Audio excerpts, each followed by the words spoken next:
আমরা সকলেই সম্প্রীতি চাই, কিন্তু কেন জানি না কোথাও একটা ছন্দপতন হচ্ছে।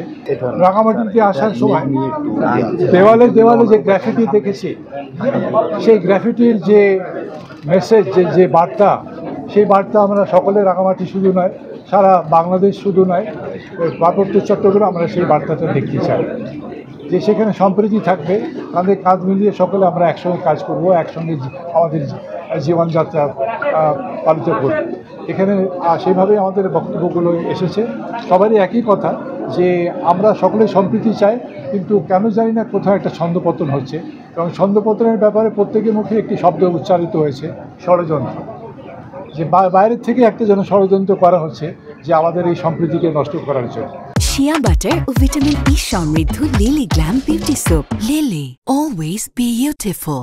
এবং সেজন্য একটা প্রত্যেক জায়গায় দাবিও আসছে যে একটা কমিশন বা একটা কমিটির মাধ্যমে তদন্ত কমিটি করে সেখানে সুষ্ঠু ব্যবস্থা করা, যারা প্রকৃত দোষী তাদের যেন আইনের আওতায় তাদেরকে নিয়ে আসা হয়। কিন্তু এখানে কোনো ভেদাভেদ না, কোনো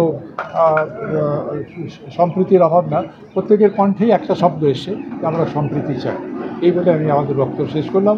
সেই লক্ষ্যেই আমাদের বক্তব্য আসছে, সেই লক্ষ্যেই প্রত্যেকেই অন্যকে যেন যে এগিয়ে যেতে চায়, কাজ করতে চায়, এবং আশা করি রাঙামাটি একটি সুন্দর সম্প্রীতির শহর হিসাবে বাংলাদেশে সারা বিশ্বে উজ্জ্বল হয়ে থাকবে। এবং তাতে আপনাদেরও সহযোগিতা খুবই বেশি দরকার, কারণ আপনাদেরকে বলা হয় ফোর্থ স্টেট। আপনারা যত বেশি এগুলো লক্ষ্য রাখবেন, যত বেশি আগের থেকে আপনাদের ইনভেস্টিগেটিভ জার্নালিজম আছে, সেটা দিয়ে আপনারা আঁচ করতে পারবেন, প্রশাসনকে, আইনশৃঙ্খলা বাহিনীকে, সমাজকে আপনারা সতর্ক করতে পারবেন যে এখানে এই ধরনের একটা দুর্ঘটনা, একটা ভুল বোঝাবুঝি হতে পারে, তখন প্রশাসন, সমাজ নিশ্চয়ই এগিয়ে আসবে। এই বলে আমাদের বক্তব্য শেষ করছি। ধন্যবাদ সব।